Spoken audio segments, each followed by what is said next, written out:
Welcome back to the PPC Unfiltered podcast with Cory Lindholm. I'm not Cory Lindholm, and Michael Nadalin.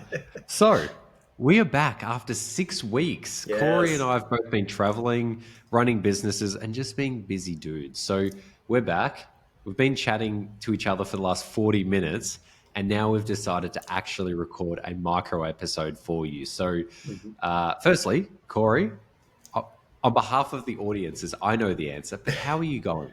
I am doing absolutely fantastic, my man. I've been, like you said, doing a lot of traveling, still staying very busy with work. But, as someone who's self-employed, you got to find your moments to also enjoy life and not just look at code and numbers all the time, right? Who would have thought, you need to open your mind a Who would little have bit. thought? Yeah. So, Not Michael, sitting how's behind a things? computer for 12 hours. Right. Yeah. No more 12 hours a day, 7 days a week. You got to take some time for yourself, and that's going to be better for everybody that you work with that comes Yeah. across you.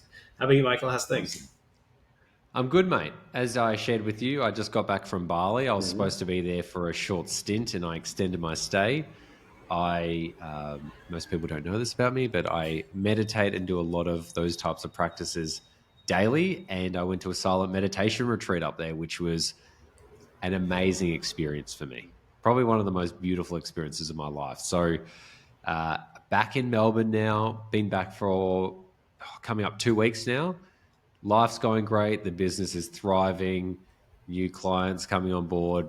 And the best thing is, I'm needed less and less. So, the magic of running a business and just the magic of life is when you work hard and you're focused and you use critical thinking and good systems, and more importantly, have really smart people around you, good stuff happens. Amen. Amen. Michael, what's the topic today? You're bringing it in. What you got? You got a good one for us. Nice. Let's get right This into is a good one. So I'm going to mark this. There we go. So the topic today is higher cost per clicks can actually equal lower cost per conversions or cost per leads. Now, it's a very simple philosophy, or like not even philosophy. It's something I've been observing for a long time, but I've only consciously said it out loud yesterday because I had a call with a prospect who I gave some advice to, and they actioned this advice, and then they gave me feedback, be like, man, this worked. And I was like, wait, this is a strategy in itself that I've not heard anyone else talk about. Now, maybe someone else is talking about it, but I haven't heard it. So therefore, if I can't see you, you don't exist. If I don't Doesn't hear it, exist. it never happened. So this is higher cost per clicks equals not equals, but there's can be times a correlation with higher cost per clicks equals a lower cost per lead or conversion.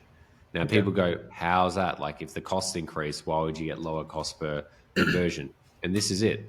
Your conversion rate increases. So by actually bidding more on the same keyword, your conversion rate increases.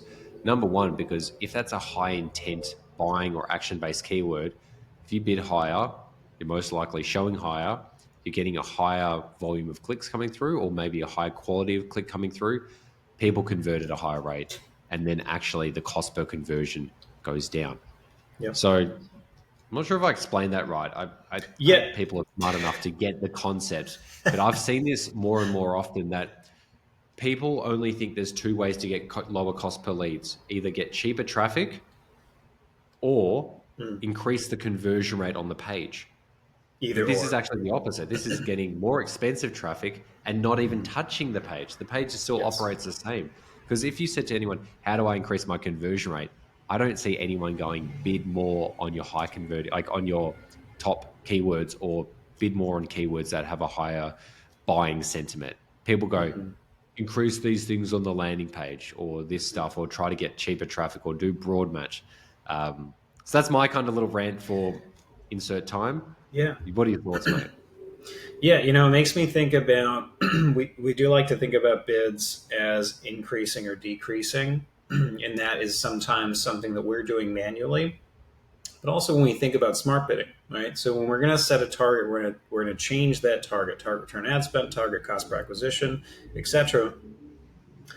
It is also going to be determining that end bid for whoever is doing the search, right? So we are in that auction and we are saying to Google or Microsoft or whatever, I'm willing to pay. I'm willing to pay whatever it takes to get a purchase or a lead at this efficiency number, whatever the cost per acquisition or return on investment. Okay, cool.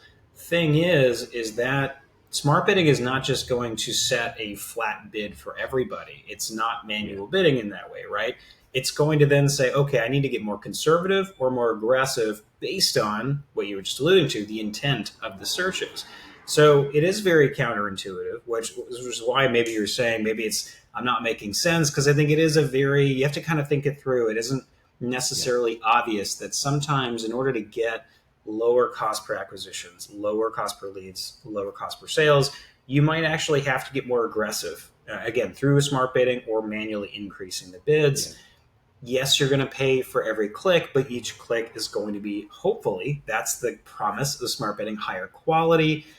Yeah. Eventually, and this is a whole nother conversation, you're going to hit a point where you continue to do that and it's beautiful and you're making hand over fist profits, but now all of a sudden it's like the returns are starting to go down and you Yeah. can't keep pushing at that volume. But that's sort of part two. Did I explain it properly? Does that? Mate, that's perfect. It complemented it perfectly, mate.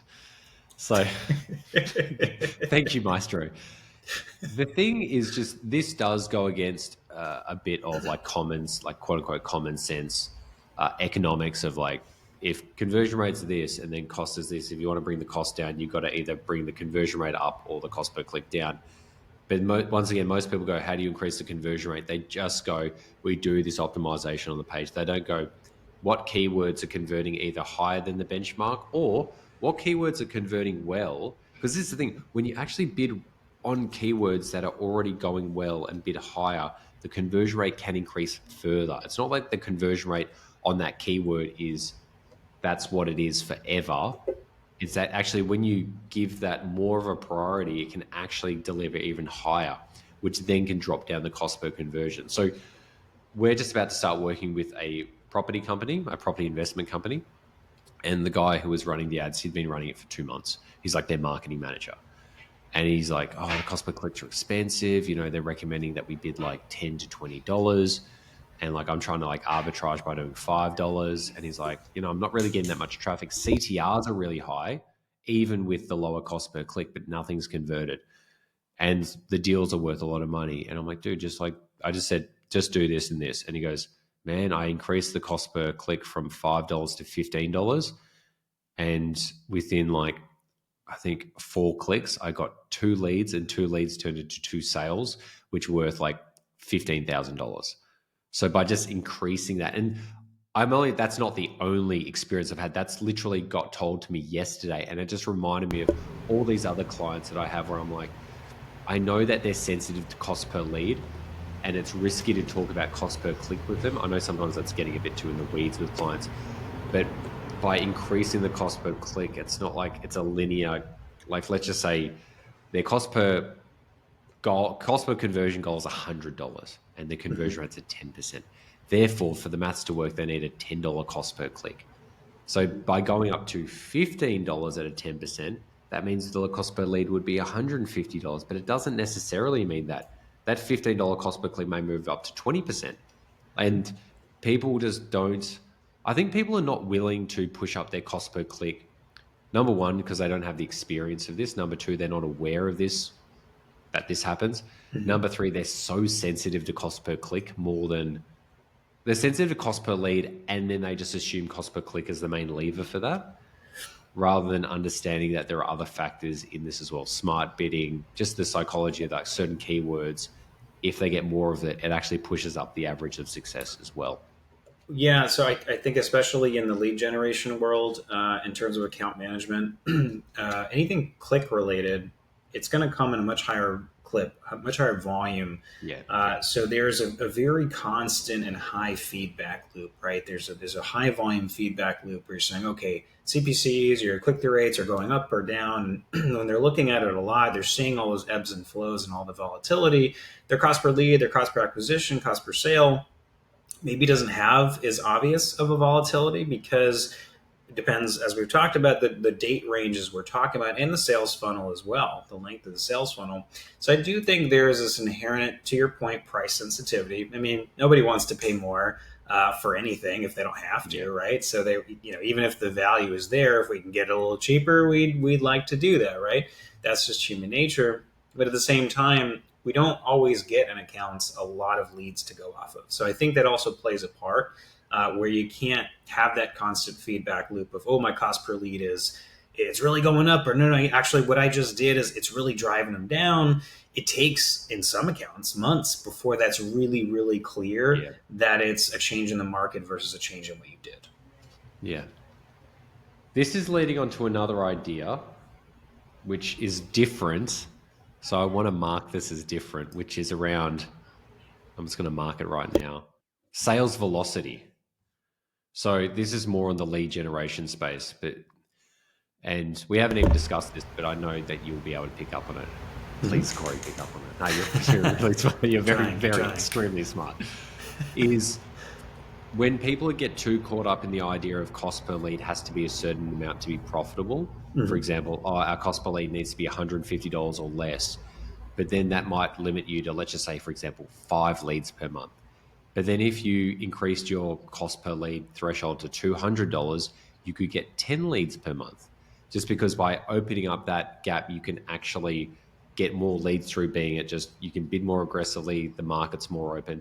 Most people think it's just increase your budget, but also increasing your cost per acquisition threshold can make a difference, because statistically, if you get 5 leads, those 5 leads are not going to be equal that like every 4 out of the 5 close. It could be that in those 5, 2 of them close, and then that next 5 out of 5 close. It's not just like for every block of 5, it's equal, or, and I think that's the challenge is most people go, oh, we only want to get cost per lead for $150 and our closing rate is this, whatever it is. But then it doesn't mean those 5 leads are going to close to that rate. Maybe only half of the rate.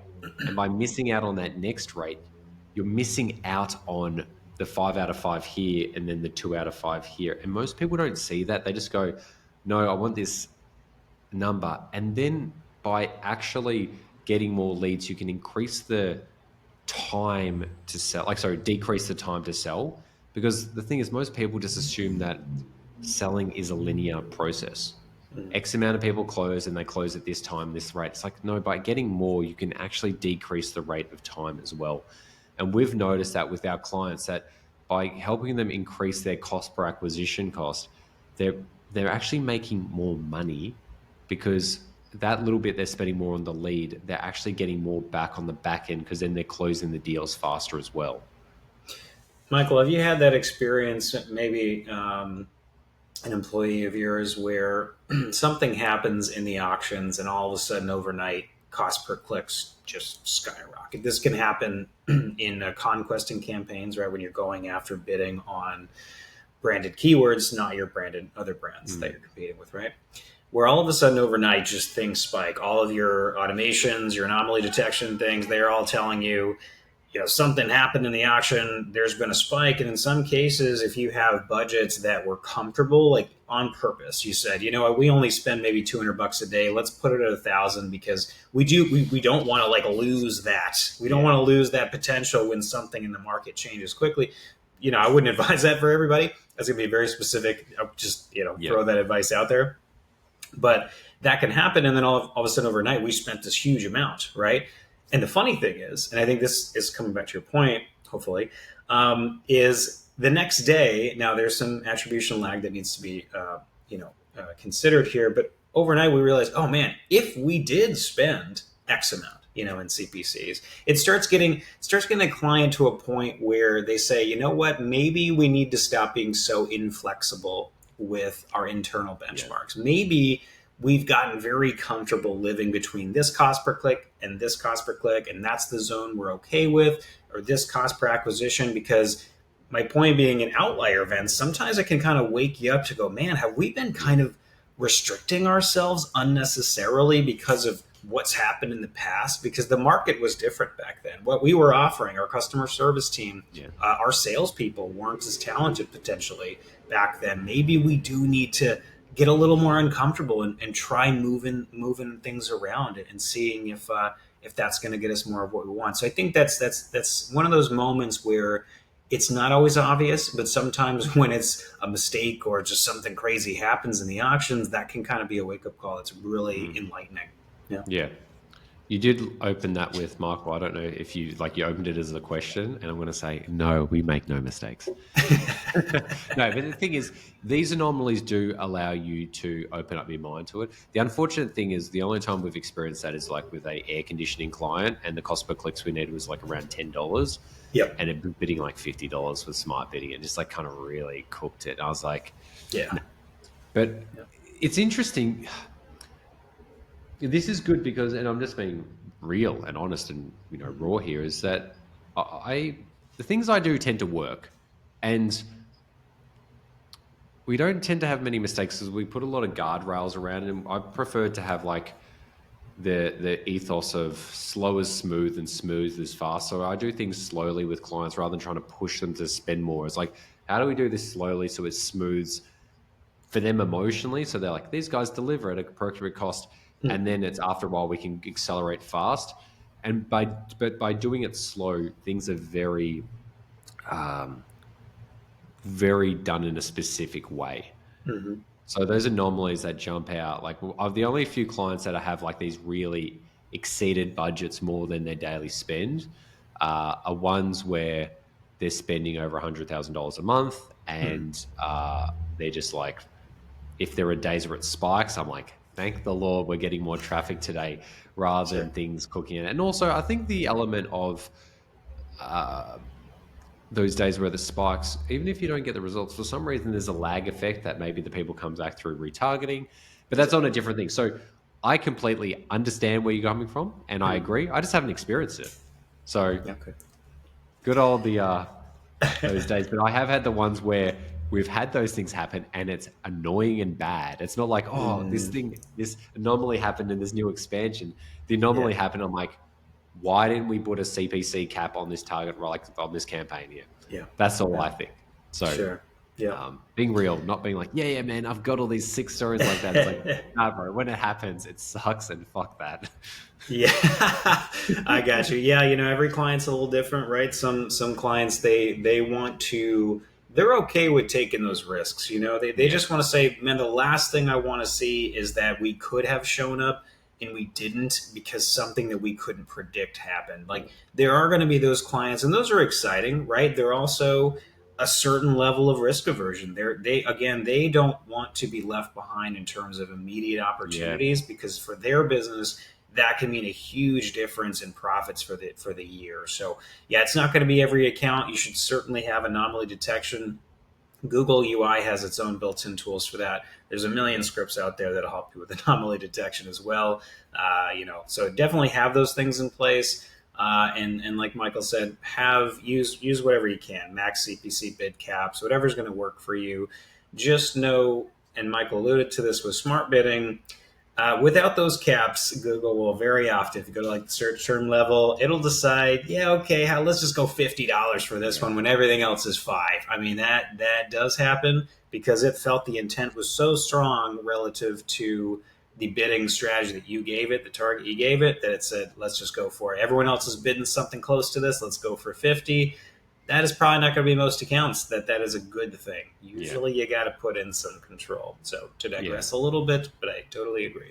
But I think that's so wise, because people think it's a binary thing. Like, do I have heaps of control, or like let the algorithm? It's like transition, as in, and I said slow is smooth, smooth is fast, is do the slow approach where you're more manual and controlling at the start. Run the campaign more manually, so then you're seeing the search term queries, you're seeing what these CTRs are, you're seeing what their CPCs are, conversion rates, all the Cs. And then you can tighten it up by removing all the low quality traffic. You can fix anything on the page or the ad account that you know is off. So once you've done that slowly, and then you know it's smooth, you're getting good quality traffic through, then you can go fast with the algorithm that, one, has more data, high quality data to it. Number 2, conversion data to it. But number 3 is not going to be just going like $50 a click, $50 a click, $100 a click, and it's an irrelevant term like Google Ads Management PDF file or something like that. Like when they're just like looking for random things. You've got your clean traffic that's been backed by good data, it's hitting good metrics, and then you can start to allow just allowing the smart bidding, the algorithms to do its magic. But you let it do its magic after you've done your magic. It's not like you fully control the campaign for life or you fully give it to the machine. You've got to be smart enough from the start. And people are like, well, what do I do? What are the settings? It's like, you're an expert. You should know. This is why you're paid the money. It's like you're guiding the machine to go in the direction. Like you're starting to program it, feed it with all the data. So then when it goes, it goes. It's your responsibility if it doesn't work out, not the algorithm. We call it we call it smart bidding, but it's only as smart as you, the trainer, the professional, hitting the buttons. So it could be dumb bidding if you're dumb. It can be dumb bidding. It can absolutely be stupid bidding. You're stupid. Good way to wrap it up, Michael. We are already out of time. That was fast. Michael, where can everybody find you, sir? MarketLead.com.au, Michael Nadalin on LinkedIn, MarketLead on YouTube. Mr. Lindholm, how do people find you? adsbycory.com, LinkedIn, YouTube. And I'm just out there, guys. Sometimes I'll be on X every once in a while, mysteriously popping up and posting something. So thank you guys for watching. Please put your comments down there. If you got questions, feedback, let us know. We're always happy to help. And we will see you in the next episode. Michael, great talking as always. You too, mate. All right.